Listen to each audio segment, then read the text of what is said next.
नमस्कार, news frame में आपका स्वागत है। मैं हूं रूपम।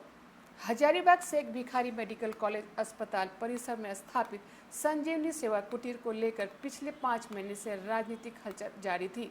अब जिला प्रशासन इस कुटीर को हटाने के लिए आ गई है, जिसके बाद विवाद और भी तेज हो गया है। दरअसल 4 जनवरी 2025 को अपने जन्मदिन के मौके पर हजारीबाग के सदर विधायक प्रदीप प्रसाद ने संजीवनी सेवा कुटीर की स्थापना की थी। इस अवसर पर कई सांसद और विधायक मौजूद थे। इस सेवा केंद्र का उद्देश्य आम जनता को अस्पताल के मार्गदर्शन और सहायता देना था, लेकिन धीरे धीरे यह कुटीर विवादों में घिर गया। स्वास्थ्य मंत्री इरफान अंसारी ने इसे गैर कानूनी बताते हुए कड़ी टिप्पणी की और इसे हटाने के निर्देश दिए। आरोप है कि अस्पताल परिसर में एक विशेष पार्टी का कार्यालय खोला गया था और यह राजनीति का अड्डा बन गया था। प्रशासन ने संजीवनी सेवा कुटीर को अतिक्रमण करार करते हुए पहले नोटिस जारी किया था। फिर महज 24 घंटे के भीतर कार्रवाई कर कुटीर को हटा दिया गया। इस दौरान कुछ बीजेपी कार्यकर्ताओं ने विरोध भी की, लेकिन कार्रवाई जारी रही। इरफान अंसारी ने कहा है कि सरकारी अस्पताल परिसर में किसी भी तरह की राजनीतिक गतिविधियां बर्दाश्त नहीं की जाएगी। डॉक्टर और स्टाफ दहशत में थे। यह पूरी तरह अतिक्रमण है और हमने नियमों के तहत कार्रवाई की है। प्रदीप प्रसाद ने कहा है कि सिर्फ जनता की मदद के लिए कुटीर बनाया गया था। मंत्री ने बयान दुर्भाग्यपूर्ण है, यह राजनीतिक से प्रेरित कार्रवाई है। हम फिर से कहीं और सेवा शुरू करेंगे, सेवा रुकेगी नहीं। प्रशासन का कहना है कि सरकारी जमीन पर विधायक ने अवैध अतिक्रमण कर रखा था, जिसके कारण काफी दिनों से विवाद चल रहा था। अब इस जगह से संजीवनी सेवा कुटीर हटाकर उस क्षेत्र को कार्य मुक्त कर दिया गया है। जिला प्रशासन ने आज सुबह 9 बजे से क्रेन के माध्यम से अतिक्रमण हटाया है। किसी भी तरह की कोई विरोध न हो से देखते हुए जिला प्रशासन ने अतिरिक्त सुरक्षा बल तैनात किए थे। मजिस्ट्रेट की उपस्थिति में पूरी प्रक्रिया संपन्न कराई गई है। संजीवनी सेवा कुटीर को शेख भिखारी मेडिकल कॉलेज परिसर से हटाकर उसे पुलिस लाइन लाया गया है। संजीवनी कुटीर हटाने के दौरान भारी संख्या में विधायक प्रदीप प्रसाद के समर्थक भी अस्पताल परिसर में पहुंचे। प्रशासन और स्वास्थ्य मंत्री के खिलाफ लोगों ने जम के नारेबाजी की। किसी भी व्यक्ति ने इसका विरोध दर्ज नहीं किया है। कड़ी सुरक्षा के बीच संजीवनी सेवा कुटीर को हटा ली गई है। संजीवनी सेवा कुटीर हटाने के दौरान मरीजों को कोई परेशानी ना हो, उसके लिए जिला प्रशासन ने और व्यवस्था कर रखी थी। अतिक्रमण मार्ग में जो आदेश पारित हुआ था, जिला स्तर से मजिस्ट्रेट तथा पुलिस बल की तैनाती करते हुए आज संजीवनी कुटीर को हटा करके अतिक्रमण करा दिया गया है।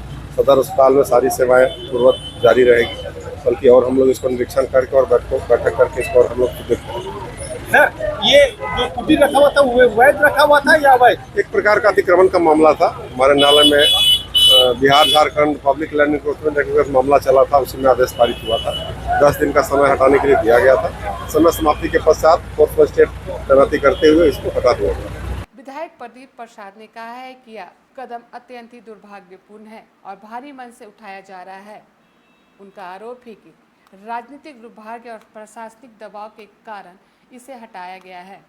संजीवनी सेवा कुटीर एक निस्वार्थ सेवा केंद्र था, जहां जरूरतमंदों को मुफ्त दवाइयां और भोजन, रक्तदान, समन्वय और जीवन रक्षक दवाएं उपलब्ध कराई जाती थी। देखिए, दुख तो है और दुर्भाग्य है। इसे बददिमाग मंत्री को स्वास्थ्य विभाग दे दिया गया है, मंत्रालय का पद दिया गया है। अगर उनको सही में सुधार करना था तो उनको आना चाहिए था हर जगह के विधायक से मिलके कि आपके सदर अस्पताल में क्या दिक्कत है, मैं क्या मदद कर सकता हूँ। ये वो कोऑर्डिनेशन बनाना चाहिए था विधायक को के साथ, कहाँ अस्पताल में क्या कमी, और जाके उसमें सुधार करते। स्थिति तो किसी से सुधरी मैंने चिपी नहीं है। हजारीबाग की सदर अस्पताल की स्थिति क्या है, किस तरह से, मेरा तो आप जानते हैं मैं शिक्षक का बेटा हूँ, बहुत ज़्यादा पैसा भी नहीं है, लेकिन किसी तरह से हम लोग व्यापार करके उसको खड़ा किए। लोगों का प्रत्येक दिन हजारों रुपया खर्चा होता है हम लोगों का, तब जाके वहाँ लोगों का जान बचता है, सैकड़ों लोगों का लाभ होता था। एक सिंगल किसी पे इल्ज़ाम लगा दे रहे, एक सिंगल भी थोड़ा सा आप प्रूफ दे दें कि हमारे लोगों ने कुछ किया है। वो सारे बच्चे पढ़ने वाले अच्छे घर के बच्चे हैं जो दिन रात सेवा कर रहे हैं।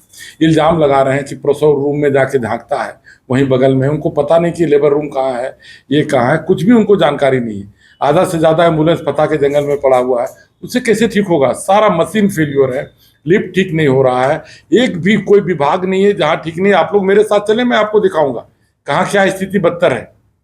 तो ये कैसे सुधार होगा इसकी चिंता नहीं है, कैसे लोगों की जान बचेगी इसकी चिंता नहीं है, कैसे उनको कमीशन ज्यादा मिलेगा प्राइवेट नर्सिंग होम से। दिन भर दलालों का अड्डा लगा रहता था, रोज प्रत्येक दिन ऐसा कोई घटना नहीं था जिस दिन बाइक चोरी नहीं होती थी। हमारे लोग वहां रात दिन रहने लगे, बाइक चोरी की घटना कम हो गई। नशाखोरी का जो अगल बगल में ड्रग्स एडिक्ट घूमते थे उन लोग पे अंकुश पाया गया। डॉक्टर लोग जो नदारत रहते थे, जो अभी वीडियो वायरल हुआ, पूरा देश में वायरल हुआ कि लोग दरवाजा फिट रहे हैं, डॉक्टर नहीं है, तो डॉक्टर पे कार्रवाई होनी चाहिए था कि जो जिनका एक बयान आना चाहिए था कि जो डॉक्टर इसमें दोषी पाया जाएगा उसको हम सख्त कार्रवाई करेंगे। तो उसका उल्टा जो आदमी ने फोन किया डॉक्टर को, उनको आप दिन भर रात भर थाना में बैठा दे रहे हैं। आज उन बच्चों पे इल्जाम लगा रहे हैं कि नशा करते रहे।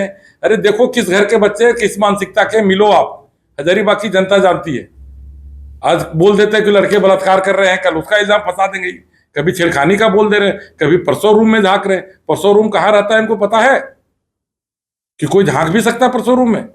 इतना नीचा वक्तव्य देते हैं, समझ में नहीं आता। ऐसा बददिमाग आदमी को कांग्रेस में लीडरशिप की कमी हो गई क्या खड़गे साहब के पास या राहुल गांधी के पास? इनको हटा के दूसरा मंत्री नहीं बना सकते क्या? या रोज प्रत्येक दिन बयान में रहते हैं, इनका नाम लेना भी हम लोग को पाप लगता है। अच्छा, क्या अब सेवा रहेगा जारी? बिल्कुल रहेगा, बिल्कुल जाएगा। कुटीर तो अभी हटा लिया गया, हम लोग मंथन कर रहे हैं, उसी अगल बगल जगह में कहीं न कहीं सेवा कुटीर स्थापित किया जाएगा। अभी हम लैब स्थापित करना चाह रहे थे सेवा कुटीर में, कि एक लैब होगा जिसमें फ्री जांच होगा। तो ये तो सारे मनसा पर पानी फेर दिए। और सदर अस्पताल में जो विधि व्यवस्था ठीक हो रही थी, क्यों उन लोगों पे जो आज इस तरह दलाली का अड्डा जो चलाते हैं उनका मनोबल बढ़ गया, कहीं न कहीं उनका मनोबल बढ़ा है। हजारीबाग से सुरेंद्र कुमार सिंह की रिपोर्ट।